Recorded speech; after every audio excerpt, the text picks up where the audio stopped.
आज का विषय है आपका स्वरूप क्या है। आज इसी विषय पर विचार किया जाएगा। कबीर साहब ने कहा है कि पहले जान स्वरूप को, पीछे बंधन चिन्ह और दोनों का परिचय भया तब ही मुक्ति लगी। उन्होंने कहा कि अपने स्वरूप को जानो कि आपका स्वरूप है क्या। इसके बाद बंधन को चिन्ह लो, बंधन को छोड़ दो, फिर तो मुक्त हो ही। लेकिन स्वरूप है क्या?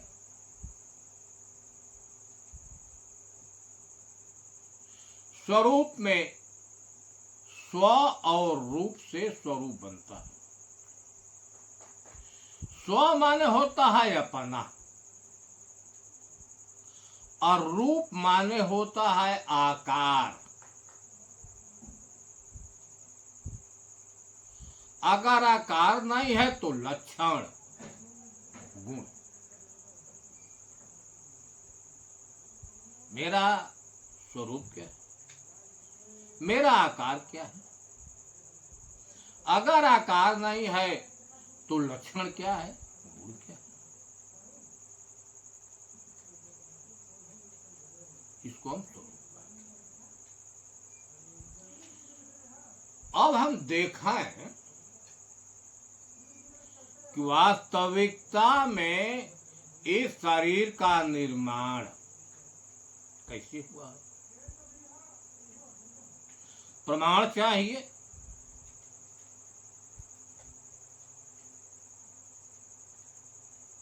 गोस्वामी जी मानस में वर्णन किया। मानस एक जाना माना ग्रंथ है।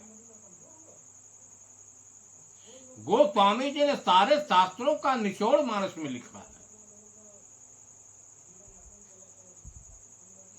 उन्होंने कहा कि जड़ चेतन गुण दो समय विश्व किन्न करता। ये सृष्टि में जितने शरीर हैं,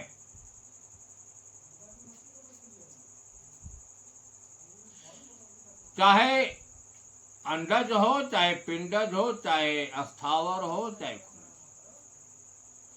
जड़ और चेतन के संयोग से।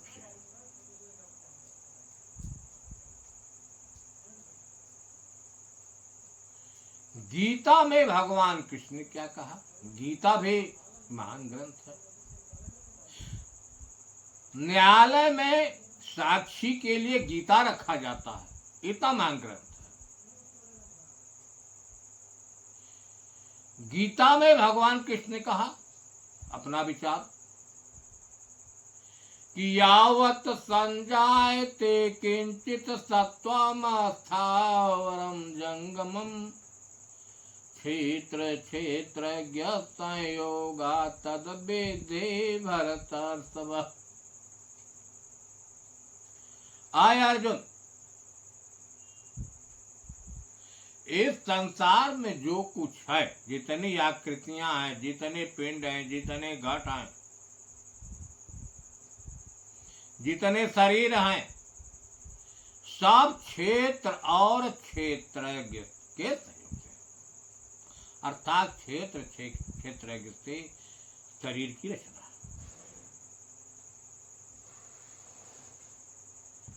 एक ग्रंथ है बीजक, जो कबीर साहब की वाणियां। लिखने वाला कोई हो लेकिन वाणी कबीर साहब की। संतों में सम्राट गिना जाता है कबीर साहब। उन्होंने कहा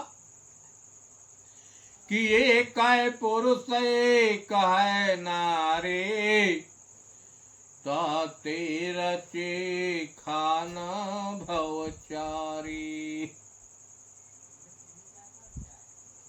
एक और एक नारी और एक पुरुष के संयोग से चारों खाने की रचना।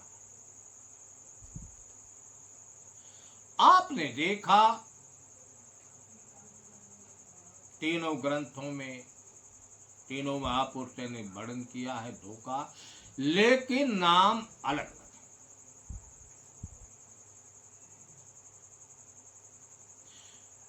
मानस में जिसको जड़ कहा गया है, गीता में उसी को क्षेत्र कहा गया, और बीजक में उसी को नारी शब्द से प्रयोग किया गया। एक ही क्या लिखना, तीनों। लेकिन जिसको हम चेतन कहते हैं, मानस में चेतन कहा, जड़ और चेतन। गीता में उसी को क्षेत्रज्ञ नाम से कहा गया है।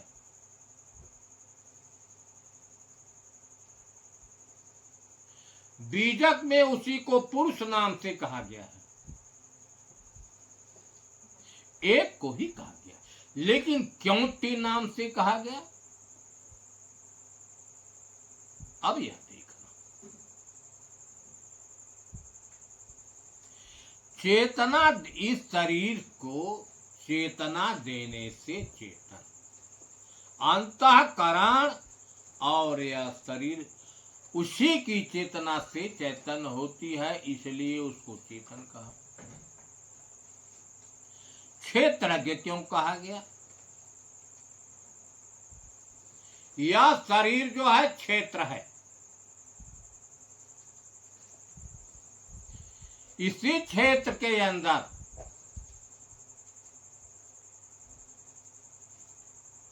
परमात्मा है। चाहे हम आत्म काले, ब्रह्म काले, राम काले, हरि काले, अनेक नाम। दूसर की है उसकी माया शक्ति, जिसको अंतःकरण नाम से हम जानते हैं। अंतःकरण में चार लोग हैं, मन, चित्त, बुद्धि, अहंकार।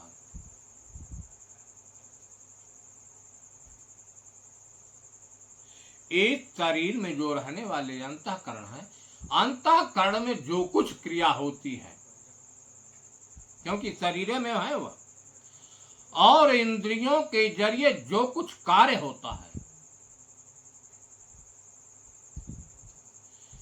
इसमें रहने वाला जो है परमात्मा, चाहे ब्रह्म, चाहे राम, चाहे हरि, वह देखता, जानता। इसलिए क्षेत्र के सारे क्रियाकलाप को जानने की वजह से उसको क्षेत्र कहा गया। पुरुष क्यों कहा गया, जो प्रकृति का पूर्व है, 5 तत्वों से बना जो शरीर है, उसी के अंदर वह परमात्मा तत्व है, इसलिए उसी को पुरुष कहा गया। चेतना देने से चेतन, क्षेत्र के सारे क्रियाकलाप को देखने जानने से क्षेत्रज्ञ, और प्रकृति के पूर्व में बसने से पुरुष कहा। आपने देखा कि इस शरीर में दो लोग हैं, चाहे हम जड़ चेतन का लें, चाहे क्षेत्र का लें, चाहे नारी पुरुष का लें। इस दोनों में आप है कौन, यह भी जान ले। जो प्रकृति है, जिसको हम क्षेत्र कहते हैं, जड़ कहते हैं, नारी कहते हैं, उसका आकार है, पृथ्वी का आकार है, जल का आकार है, अग्नि का आकार है, वायु का आकार नहीं है, लेकिन वायु है, उसका कोई आकार है नहीं, लेकिन है। आकाश भी है, आकार है जल का, अग्नि का और पृथ्वी। इसमें जो रहने वाला है चेतन उसका तो कोई आकार है नहीं, उसकी माया शक्ति भी है, मन चित्त बुद्धि अहंकार, इसका भी कोई आकार नहीं है। इन सबों के गुण है, लक्षण है, लेकिन आकार नहीं। अब हम देखें इन दोनों में आप किसको मानते हैं कि मैं हूं। कुछ लोग ऐसे हैं शरीर को ही मैं मान लेते हैं कि मैं हूं। उनका कहना है कि पांचों तत्वों के संयोग से चल रहा है,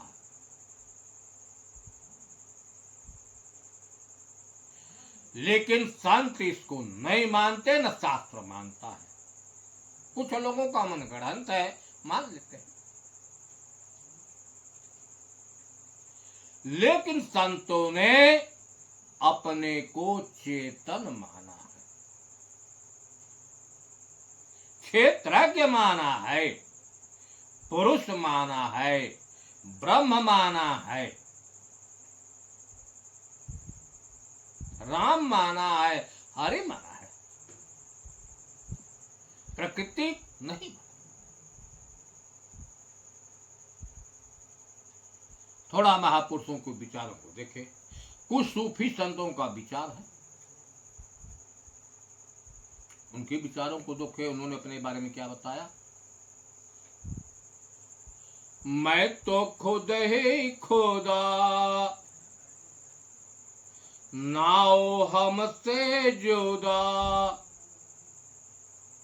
जो जाने जुदा ना हो पावे खुदा।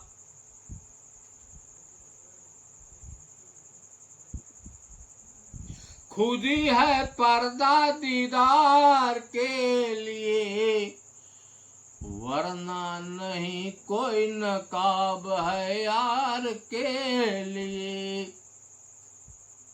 खुद ही को मिटा कर खुदा हो गया, और खुद ही में रह कर जुदा हो गया। सूफी संत मुसलमानों में है, जिसको हम ज्ञान मार्गी कहते हैं, जिसको हम ईश्वर राम ब्रह्म कहते हैं, उसी को मुसलमान भाई खुदा नाम से कहते हैं, अल्लाह नाम से कहते हैं। उनका कहना है सूफी संतों का, मैं खुद ही खुदा हूं, मैं जड़ नहीं हूं, मैं चेतन हूं। थोड़ा और संतों के विचारों को देखें।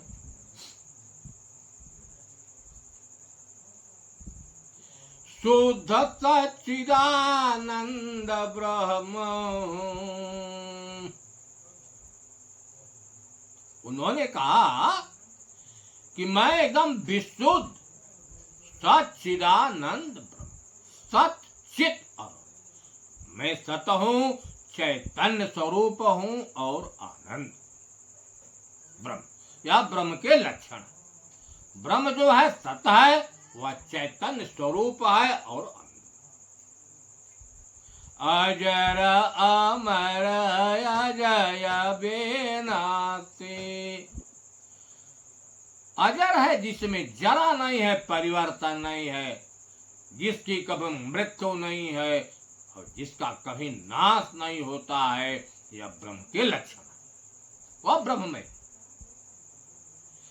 जासु ज्ञान से मोक्ष हो जावे, कट जावे जम की फांसी।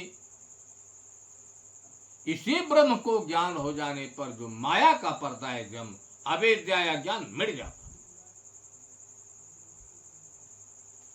आपने देखा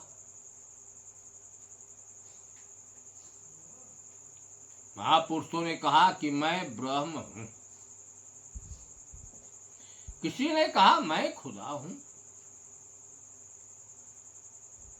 किसी ने कहा कि परमात्मा हूं। अनेक नामों से लोगों ने संबोधन किया है। कि मैं राम भी हूं, हरि भी हूं।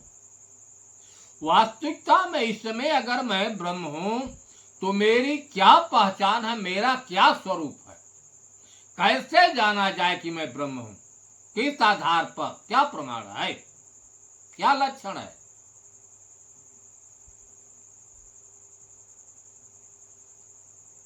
अब आप प्रमाण में देखिए।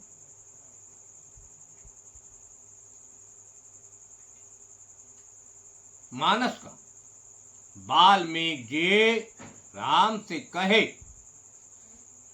कि राम स्वरूप तुम्हार वचन गोचर बोधे पर अभिगत अकथय पार नेति नेति नेत निगम का जग पे खन तुम देखन यारे। कहे राम जो तेरा स्वरूप है, राम ही कहने जितने शरीरधारी हैं सब में परमात्मा है, सब में ब्रह्म है, सब में चेतन है। जो राम में है वही हर घट में है। वह कौन?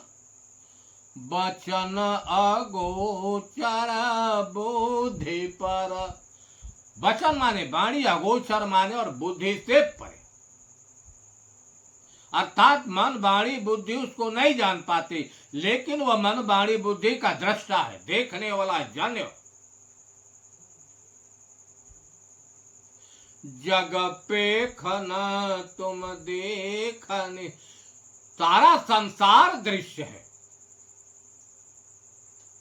अंतःकरण, इंद्रियां, शरीर, जो कुछ आंखों से दिखाई देता है सब माया है, प्रकृति है, दृश्य है। इन सबों को देखने वाला जो है एक चेतन ही है, एक परमात्मा ही, जिसको हम साक्षी नाम से और दृष्टा नाम से कहते हैं। हाथ इसमें जो स्थित है ब्रह्म उसका स्वरूप है, सबको देखने वाला, सबका साक्षी। दूसरे तरफ चलिए, कबीर साहब ने कहा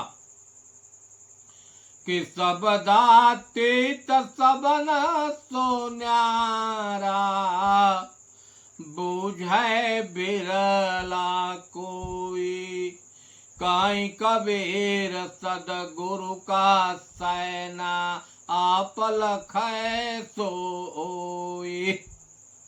आपने कहा, देखा, उन्होंने कहा शब्दातीत, शब्द का संबंध है प्रकृति से, या पांच तत्व को हम कहीं शब्द नाम से भी प्रयोग। शब्द आकाश का गुण है, आकाश का संबंध प्रकृति से, अर्थात तो प्रकृति से परे।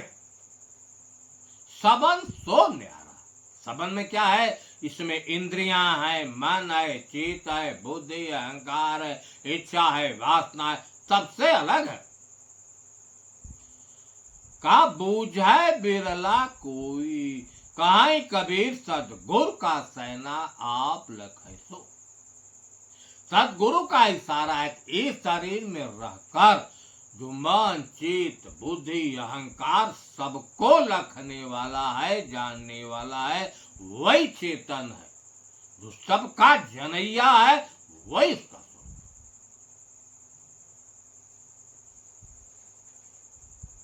ऐसे ही प्रश्न अष्टावक्र जी से जनक ने कहा कि मैं कौन हूं, मेरा स्वरूप क्या है? तो अष्टावक्र जी ने कहा, अय जनक सुनो, ना तुम देहो न ते देहो, कर्ता भोक्ता न वा भवान, छिद्रोपि सदा साक्षी निरपेक्ष सुखम च। अय जनक, तुम देह नहीं हो, तेरा स्वरूप देह नहीं है। न देह तुम्हारा, देह तो प्रकृति के तत्वों का है। ना तुम करता हो ना तुम भोगता हो। इस शरीर में सदा एक रस रहने वाले साक्षी हो, तुम साक्षी हो। आपने देखा, साक्षी का मतलब है अंतःकरण इंद्रियों को देखने वाला, उसको साक्षी का।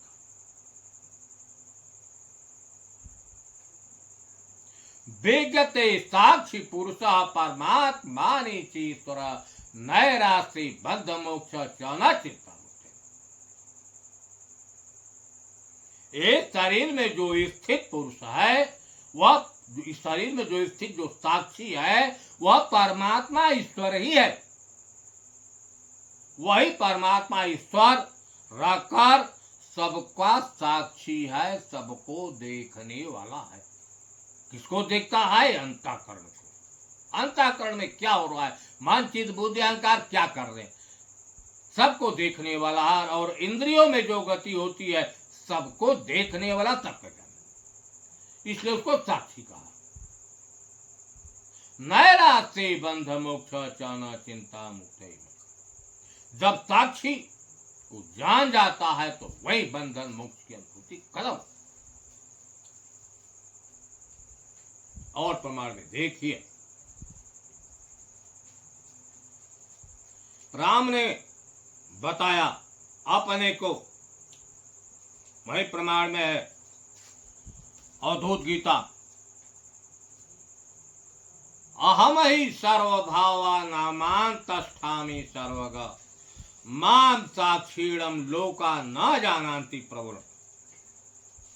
ऐ लक्ष्मण, मैं सर्वव्यापक होते हुए सबके घट में स्थित हूं, सब में मैं स्थित हूं।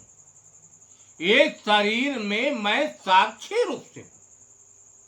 मेरा स्वरूप इस शरीर में साक्षी है। साक्षी का मतलब सबको देखने वाला, सबको प्रकाशित कर।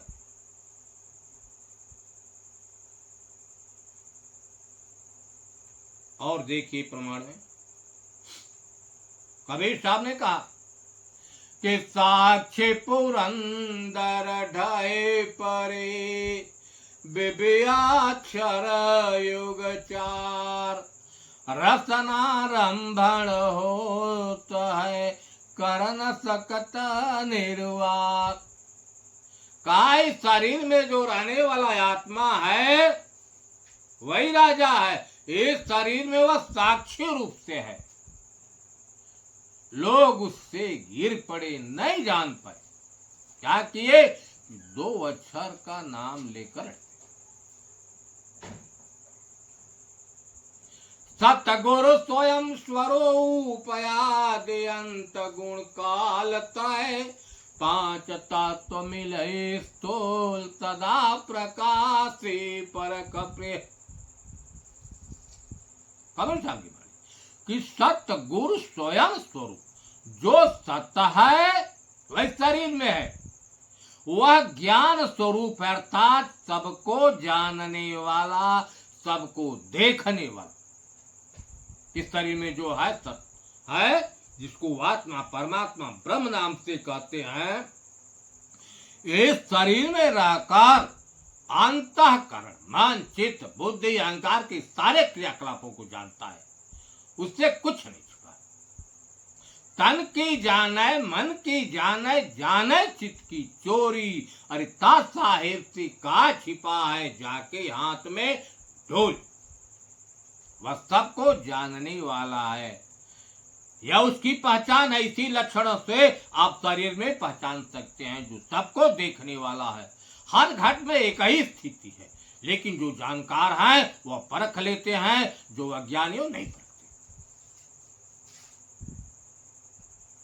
एक भजन थोड़ा सुनिए। सतगुरु स्वयं स्वरूप हो अलख अविनाशी हूँ भैया घट घट का बात सर्वनिवासी चिदानंदमय अजया विनाशी तसे उपजल संसार हो असार संसार मुरे भैया वे ही है पारख चेतन वही है वही सर्वसाक्षी दृष्टा वही है, सार शब्द कहते संत भी वही है, उन्हीं का सकल पसार हो जगत व्यवहार मुरे भैया, कबही कहीं बचाओ बेचार हो साक्षी स्वरूप मुरे भैया। आपने देखा चेतना देने से जो शरीर में चाहे ब्रह्म मान ले, चाहे राम मान ले, चाहे हरि मान ले, चाहे परमात्मा मान ले, खुदा गाड ईश्वर कुछ भी मान ले, ये शरीर में रहकर वह सबको चेतना देता है, उसकी पहचान उसी से शरीर चेतन। इसलिए चेतन देखने से साक्षी दृष्टा, वह सदा एक रस रहने वाला है, अपरिवर्तनशील है और एक शरीर में रहकर वह कभी भी नहीं सोता। यह उसके लक्षण है, यह चेतन के लक्षण है, यह ही आपका स्वरूप है। साए बंदगी।